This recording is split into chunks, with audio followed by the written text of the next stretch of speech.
ایک بھائی نے سوال کیا ہے کہ نماز میں کندھے کے ساتھ کندھا ملا کر کھڑے ہونے کے بارے میں کیا حکم ہے؟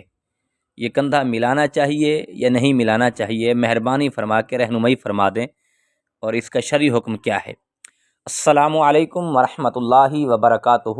بھائی نے جو سوال کیا ہے کہ کندھے کے ساتھ کندھے ملانے کا کیا حکم ہے؟ دیکھیے کہ جب نماز میں ہم کھڑے ہوتے ہیں، امام امامت کرا رہا ہے، پیچھے مقتدی جو ہیں ان کو کندھے کے ساتھ کندھا ملانا چاہیے، صفیں بالکل سیدھی ہونی چاہیے، صفیں سیدھی کر کے نماز پڑھنی چاہیے۔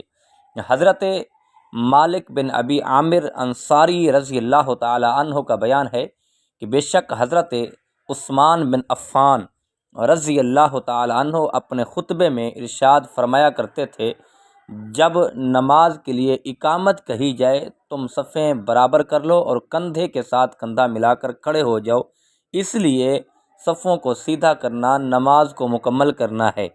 آپ اس وقت تک تکبیر تحریمہ نہیں کہا کرتے تھے جب تک وہ لوگ آ کر آپ کو صفوں کے درست ہونے کی اطلاع نہیں دیتے تھے جو صفوں کو سیدھا کرنے کے لیے آپ نے مقرر کر رکھے تھے۔